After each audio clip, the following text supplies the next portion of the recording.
electric water. But you don't have too many predator problems, do you?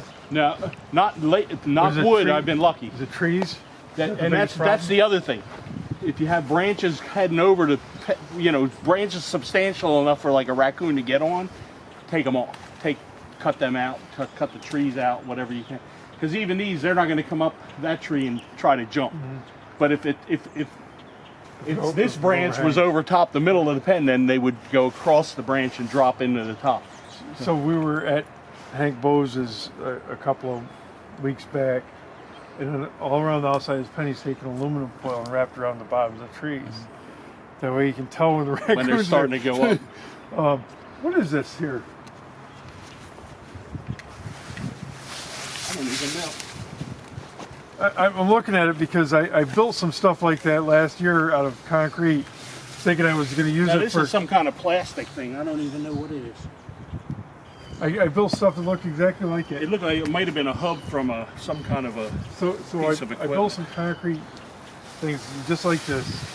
Almost looks like a pigeon nest. Well, that's what I was trying to use for the waterfalls. I was, for like the stiff tails and stuff. Mm-hmm. I put them in the pens. They were made out of concrete, and I was hoping that they would get in here, and I put some wire on the bottom, for drainage and stuff. But it didn't pan out. Didn't pan out. So, and that's why I'm always trying to, find new ways, new things to do. But that was one of my failures. This is just this pond was made with just a couple of 2x12s, and then you put in the ground and then lay a liner over top of it. And again, it has a drain that goes out the back. Now this one's like a inch and a half, or I think it might be a 2-inch line out of here. Mm-hmm. And these I have a little bit more trouble with the 2-inch lines. Of course. They're going to clog up a little bit more. But I tend to have more leaves and stuff in the upper pens than these. Uh-huh. So that's been a better thing. It doesn't seem the leaves don't get in. We got twice as much netting down here too. I have double netting on this one. Yeah, I had a 2-inch netting to start with, and then I put a one inch over top of it. And with snow's an issue here, and we tend to get some wet snows, mm-hmm. and that'll stick on top of this, and so you're coming down here with a hat. Yep. But I try all my birds your pens are compact enough so you don't have. It's a little better, yeah. But all my birds in the wintertime, I bring everything up to those pens and I leave them tighter. Mm-hmm. But is everything all set up for winter? Yeah, for everything's breeding season now. Yeah. There's 2 pair of cinnamon teal and some mandarins in here. They're in the back corner. I don't know if I'll walk up or not if we go down there. This one still has some more. I planted these Lelands and then I have to hack them back real bad because I'm going up now on the side.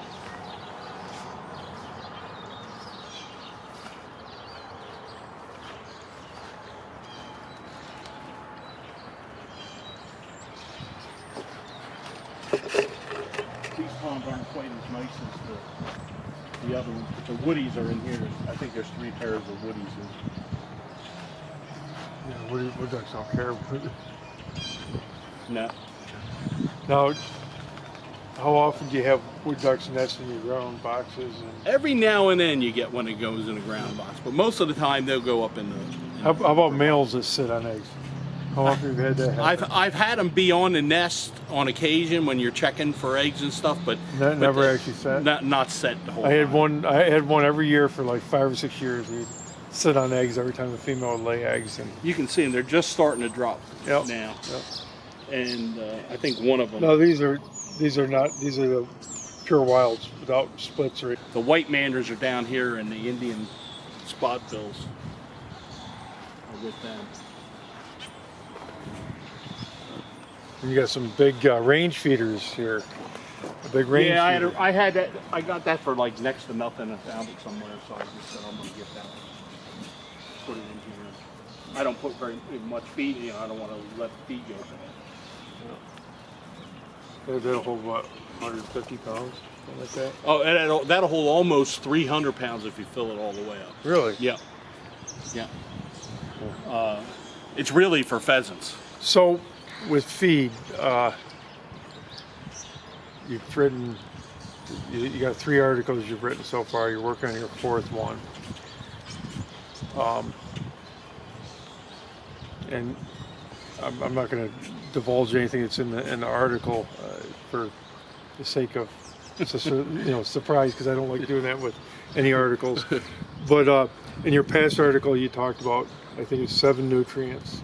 Can you just explain the 7 nutrients? Yeah, I mean, really, most feeds, what you want to look for is they're going to have protein, some form of carbohydrate, which can be a starch or a sugar, fats, which are also energy. Carbohydrates and fats both provide energy. Then you're going to have water, obviously, and water's as cheap as anything you're going to get. So you need to make sure you do provide all that they're going to need. And then vitamins and minerals. There's actually 6, and so now vitamins. You're counting vitamins and minerals separate. Yeah. They're 2 separate. So vitamins and minerals. There's fat soluble vitamins and water soluble vitamins. When the like roughage. Yeah, fiber. Fiber can be in there too. Fiber is considered a carbohydrate. Oh, is it? Yeah, because but when you're dealing with it's not really digestible. Yeah, right. With birds don't use it. Yeah, but you're a ruminant man. Ruminant man. Yeah, it's very important to sheep and goats and even horses.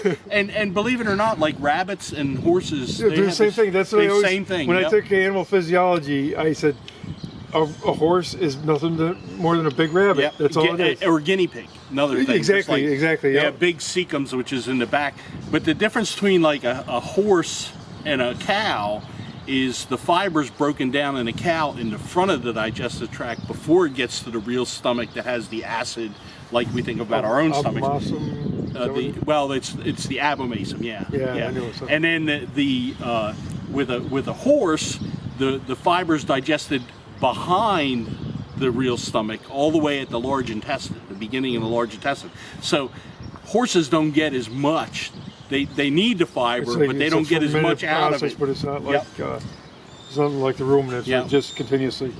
But with birds, I mean, most of the species that I have, they're not complicated.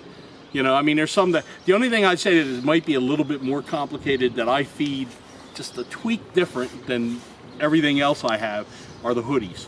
Because during the breeding season, I like to give them some fish. I don't know why. It's just, maybe I'm wrong, but I put some goldfish out there. So we're hitting on some pretty good topics here, at least in my opinion. I just want to touch on a couple things while they're fresh. Water, and this isn't really shouldn't really pertain to waterfowl, but I hear all the time in winter time, oh, you don't need to feed, you don't need to water your birds, they got snow. Baloney.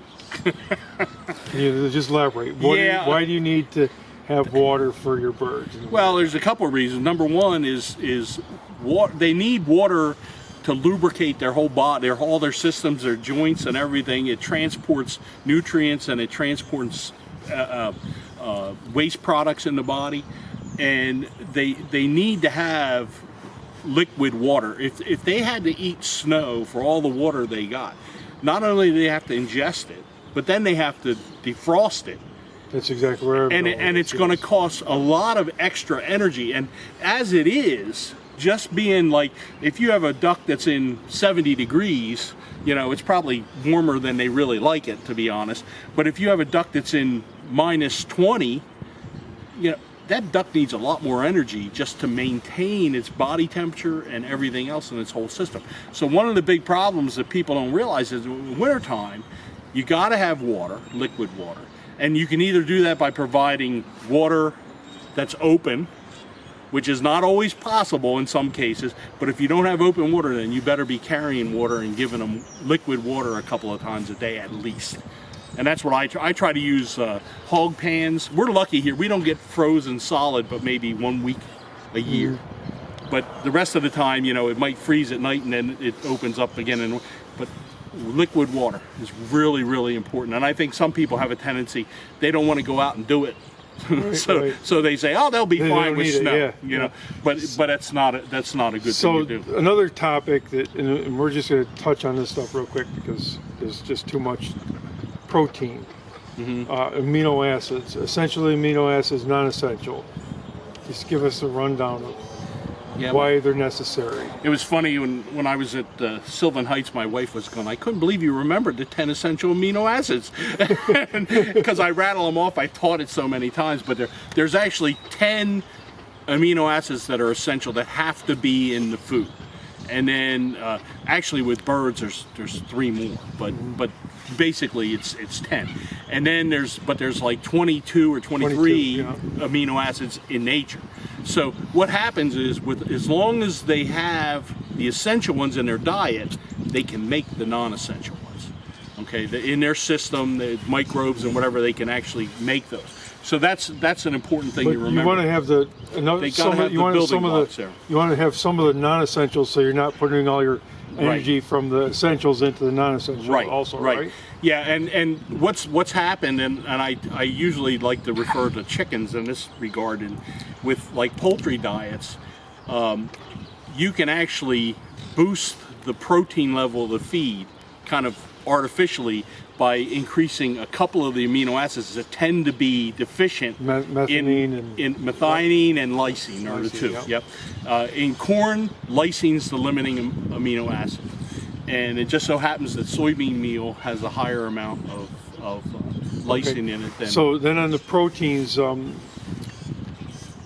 soy protein, using soy for protein, there's always the phyto hormone issue.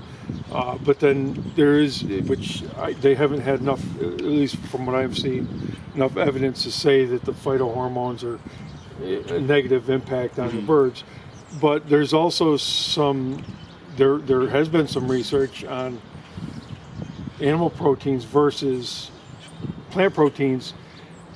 And in the case of waterfowl, you can actually go down to like 8% protein for waterfowl if you've got high quality protein, and of course animal protein is higher quality. Right. Well, that's one of the reasons I feed. Well, mergansers are fish-eating ducks in nature, so I'm saying it just makes sense to me to give them some fish, and I just do it once a week. Because if you think about it, their intestinal tract is shorter than the surface feeding ducks. Yep.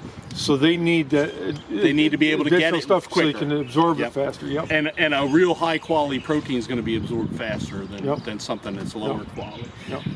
There's a lot of people that have bad feelings about soy, and there's a lot of. It's revolutionized the zoo industry as far as I'm concerned. It's done more good than harm. And the other thing is it's readily available, and even though this year it's not a good year, it's cheap as a protein source. Yeah. And because this year all grains are high, and we're all going to have to deal with that, unfortunately. But I feed a commercial, basically breeder type diet that I feed my chickens. Yep. These guys get the same thing.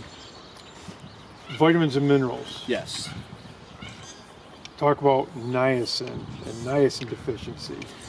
Yeah, there are specific deficiencies for just about every vitamin and mineral out there. And you can start running into leg problems, you can start running into even some digestive problems, some metabolism problems if your levels of vitamins and minerals are not appropriate. And it's really funny because there used to be a lot of studies done, and if you find a really, really old nutrition book, you can get pictures where they fed animals purified diets with everything except like niacin. Mm-hmm. And then you see, okay, here's a chick that was fed purified diet with niacin, and here's one without. And it shows you, all their legs are all messed up and all, and so you're sitting there and you're like, wow, but they actually did it would be illegal to do those studies nowadays because of the animal care and use system. So you always see that people always talk about niacin deficient. Use niacin. Any leg problem.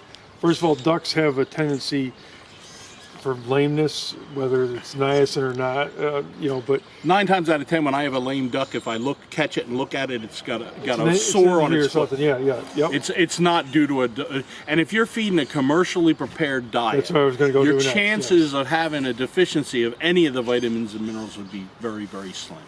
But it's got to be not from a local feed mill. You're talking about someplace like reputable Nutritional, Purina, right. Missouri, something like that. And there are some local ones that actually do have good feeds. Right. There's one up in Pennsylvania around here that I've actually gone up and bought their commercial feeds. Yeah, yeah. I guess but that's my again, point, but they're selling a lot of feed. Yeah, you don't want just somebody mixing this stuff up in their backyard. And there used to be, when I was a kid, we used to have a guy that would come to your farm and grind feed right on your farm. So they'd use your corn and then they bring like Adam Sandler.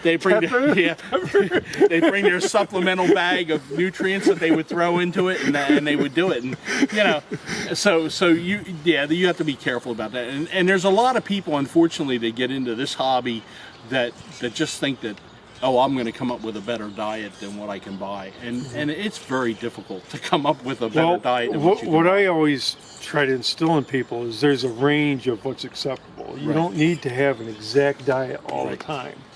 And these, in other words, researchers and feed companies have spent a lot of money on researching domestic ducks and that data's there, and pigeons and chickens and stuff like that, poultry, all sorts of poultry. Right. There's been a lot of research on that. So even though we aren't raising Pekin ducks, for example, we've got some of the background, and they're close enough related so we can work with that. We might have to make some small modifications. Right. But do we need to come in and feed buckets full of grapes every day and peas? And I mean, I certainly say that some of this stuff is definitely not helpful. In fact, it's probably sometimes it's detrimental. A lot worse, yeah. Well, see, one of the things that has always bothered me is there's a lot of people that you hear them talking about, oh, I'm going to go give my birds treats. Well, you look at a bird and you say, okay, a mandarin. How much does a mandarin weigh? 2 pounds, the most, right? Yep. All right. So how much does a mandarin eat a day? All right. So you say, okay, 32 ounces. All right. It's probably going to eat maybe 3%, 4% of its body weight. So you start looking up, it's a couple ounces, and then you say, well, if I feed that mandarin, an ounce of corn grain, and then that means they're going to eat an ounce less of the commercial feed that's properly balanced. Yeah. Basically, I'm diluting it, so you have less protein or less whatever, and higher fats or less nutrients. Everything, all the way around. And the vitamins and minerals will be on the lower side. Then you might see a niacin problem. So that's the thing, is like when people get formulating their own feeds, they aren't doing the actual calculations on what they're doing. Another thing I see that they do is they don't realize that some of the stuff that may be inhibitors to vitamin uptake or mineral uptake. Another thing while I'm talking about that is selenium versus vitamin E. Usually, selenium is highly toxic if you don't use that right. One of the things that we've had a problem, we're in an area right here where we're borderline selenium deficient, because occasionally, and the way you're in an area is talk to veterinarians, because they'll know what they see. And if they're seeing white muscle disease, which is basically a case where they have calves and foals that are born that don't have the use of their back legs when they're born, or real shortly after that they basically get streaks in their muscle and they can't walk. It turns right around if you give them a vitamin E selenium shot.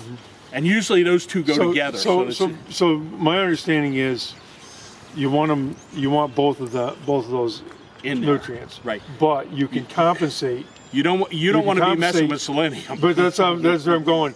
Yep. You're better off trying to compensate with vitamin E than you are messing around with selenium. And even the injectable vitamin E selenium combinations, there's like 3 different ones, and one of them's real low and way safer to use for an average person, and one of them has a really high concentration. So I mean, it would be used therapeutically in a really bad situation, and you got to be really careful with that. That's one. Selenium and fluoride are the 2 minerals that are extremely toxic at very low amounts, and the difference between what they need and what'll kill them is a lot smaller window than most of the other minerals, and that's where people get into problems when they start trying to mess with that stuff. Another mineral, calcium, vitamin D, phosphorus. It's all related too. Pyroxidine. Yeah, those. You just they're going to be. They're a little bit different too. In that the vitamin D actually works in the system to help the bird to actually pull calcium out of its bones to be able to make eggshells and things like that, and also phosphorus. Osteoclast and So, osteoblasts. Yep, and so it's really important that you have the right one. And the other thing, that this is another one that you sometimes run into problems, and it's occasionally it'll creep up when somebody makes a mistake at a feed mill. And it has, and I think there was a major feed company one year that made this mistake. They put vitamin D2 in a feed, a poultry feed, instead of D3. And, and birds need vitamin D3. It's a different formulation. It's more expensive. You know, and somebody mixing probably said, oh, we'll just use this. And next thing you know, people are calling and complaining to the company because they had chicks that had rickets. Like that, And rickets is soft bone, so you could take the bill and push the bill back and forth like rubber. And yeah, again, you get them corrected, they'll come right out of it. But until if it gets to the point, you can get to the point of no return with some of that if you don't catch it early enough. So you have to be careful with that. And there are relationships like that with some vitamins and minerals and things, and you have to make sure they're so the general perception is that you get a soft shelled egg, and you know our role with this is feed them more calcium. Right. And that's something people always think of, but if you're feeding a commercial diet that's already formulated for egg 2 to production, 4% calcium. Yep. You should never. Most of them have like 3% in them or something, and you're right, 2 to 4, and they're going to have enough in it. And the other thing to realize is these birds, we're not getting the eggs that you're going to get out of a commercial layer. You know, commercial layer is going to need 250 eggs a year. We only need like maybe 1% calcium on that. Right. So then the other thing though is people don't understand is if you put too much calcium in your diet, maybe you can elaborate then that could potentially cause some other problems. And can they void all the extra or not? You know, what's going to happen with so you end up with renal issues. Yep. But then one step further, if you don't have a proper calcium phosphorus balance, you still could get soft shell eggs just because you got too much calcium in the feed. In relation to the phosphorus. Yep. So they usually say like it's the ratio should be about 1.3 parts calcium to 1 part phosphorus in the diet. That's the normal thing. Anywhere from 1 to 1 to 1.3 to 1. I always thought it was like 1.5 to 2 to. That won't hurt like either. But you don't want to get way out beyond that. That's where you run into problems. So now I'm just going to migrate away from that topic of the nutrients. Distilled grains. What do you think about using them? You know, you have to be careful with a lot of that stuff because one of the big problems with distillers grains, you use it right away. It spoils real fast.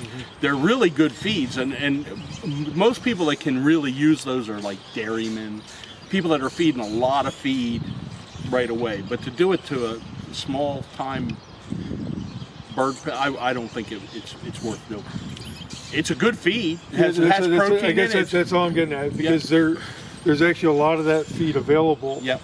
And I'm just thinking. And they're always looking for a way to get rid of it. That's what I'm thinking, that there's going to be more people that are going to be interested in that simply if feed prices continue to escalate. But you would have to get like a fresh supply and you use it go within every 2 day or 3 days. days at the most, because 3 days, if it's stored in ambient temperature in 3 days, it's gonna spoil.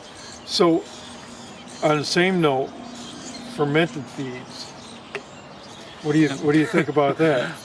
There's a lot of people that swear, but again, I would be concerned about the freshness.